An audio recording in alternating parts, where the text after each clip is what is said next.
Thank you very much. First of all, I would like to thank the Heritage Group and Drew for having me here. So it's so great to see and to be sharing the stage with such a wonderful panel. I must say that my views are going to be a bit different because over here everybody is a cybersecurity expert. But when I talk about myself, what I'm going to bring to the table is more of how the cybersecurity attacks are happening and growing in the civil aviation sector. When we talk about the civil aviation sector, it is more about passenger safety. Before we begin, I would like to quote, as Mr. Anuj has already quoted from Ramayana, I would like to quote from Mahabharata. It has been rightly said by Bhishma to Yudhishthir in Mahabharata, Dharma destroys the one who destroys Dharma. Dharma protects the one that protects it. Hence, from the fear of the Dharma, which is going to perish, shall not destroy us. Dharma therefore should not be abandoned.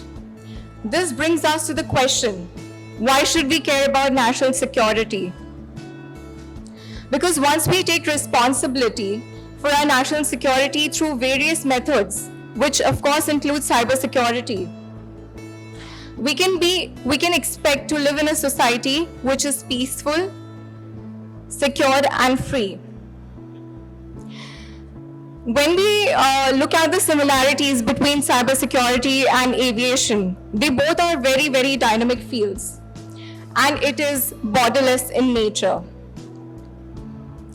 For example, right now we have heard that from multiple sectors how cybersecurity attacks have impacted, be it real estate, be it any financial institution.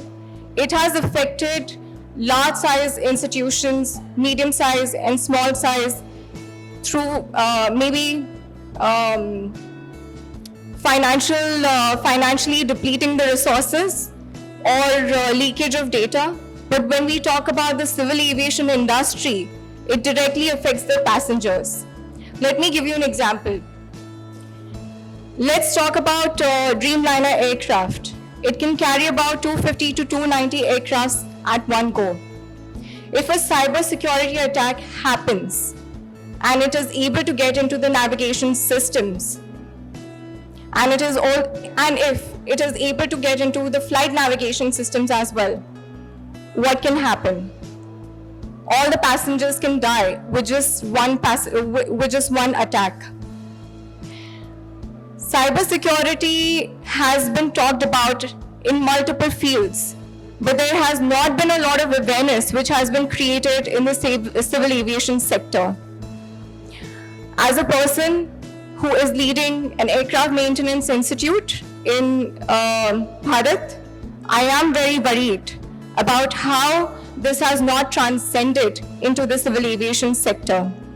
I would like to share a couple of statistics with you to know how it is affecting the aviation sector.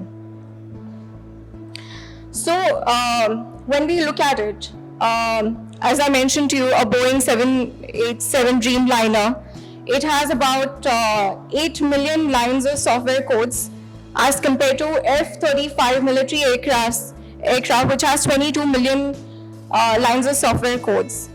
As in we're going more towards automatic systems, there's a lot of hyper connectivity which is happening between different softwares. How do we protect our aircrafts from getting infected by all of these attacks? When we look at the systems that are used in the civil aviation sector, we need a lot of precision, accuracy, and real-time systems that are able to compete and protect the systems in the sector. When I talk about the aviation sector, it does not affect just one aspect. It affects multiple aspects like a supply chain system. I will list down the key elements that are vulnerable to these attacks: access, departure, and passport control systems, cargo handling and shipping, reservation systems, fuel gauges, hazardous materials transportation management, in-flight entertainment, connectivity systems. Now, moving on to more technical systems, automatic dependent surveillance systems, global and regional navigation satellite systems. Can you imagine what can happen if an attack happens into these systems?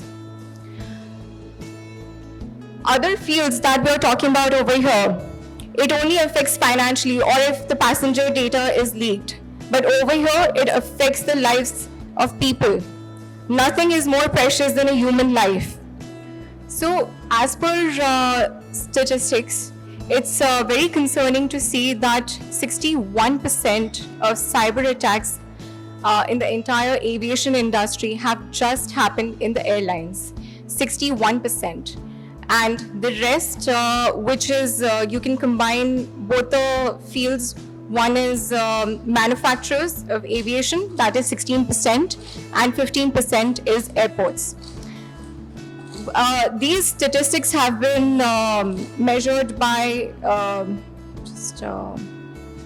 the European Central Organization, and it is very concerning to see that year by year, these attacks are increasing by 530%. So let's talk about the airline called EasyJet airline, which was a recent victim of cyber attack in the year January 2020. Now, what happened in that there were around 2,208 customers and the data was stolen of all the passengers. The airlines did not inform all of these passengers until about 4 months after the incident. And now the airlines is facing a huge legal action suit by 10,000 passengers for about 18 million pounds, which is a lot. Now let's talk about how the International Civil Aviation Organization is dealing with it. International Civil Aviation Organization consists of 193 countries, and India is one of the 36 governing members of it. In the year 1944, at the Chicago Convention, there were about 12,000 standards, rules and regulations which were launched for International Civil Aviation Organization. This organization is very important to ensure that all the standards of aviation are maintained, because when one aircraft goes from one country to another, it is very important to have that standardization.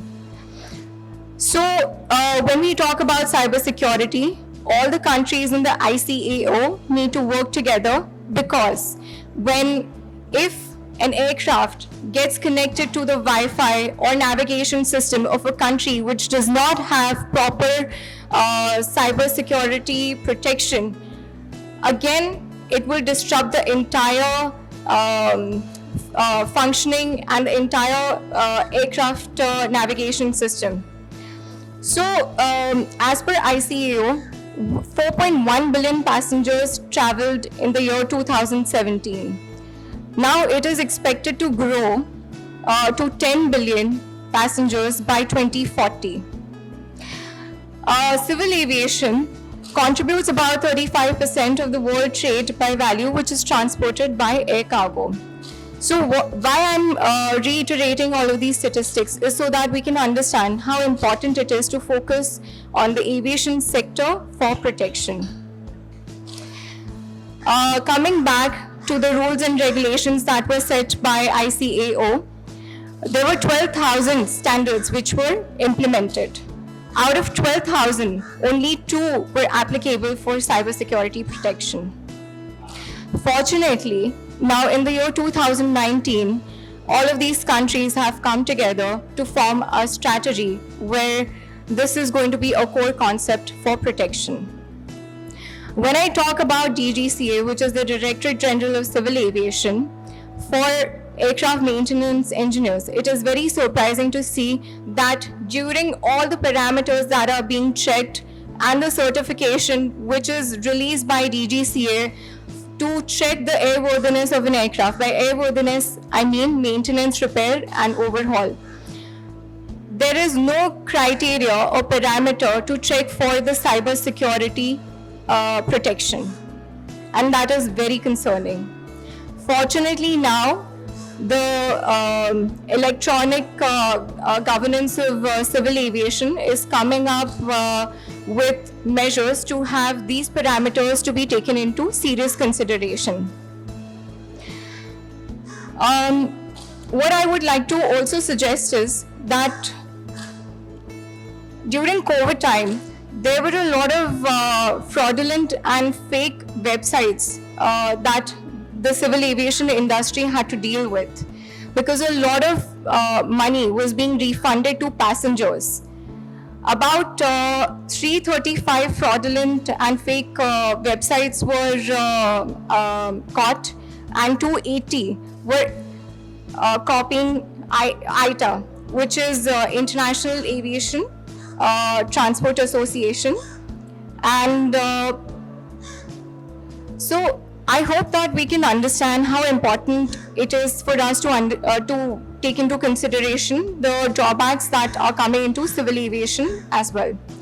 Last but not the least, I would just like to end by saying that the biggest challenge right now for us is not against human exploitation, but it is against human irrelevance to the economic and political system through cyber wars. We are not dealing with physical wars. Bio wars happened, and now we're moving towards cyber wars, which is very, very concerning. It is imperative to understand that constant reinvention of one's skill development and technological advancement is a topmost priority, and it is a basis of civil aviation or aviation in general and cybersecurity. Thank you very much.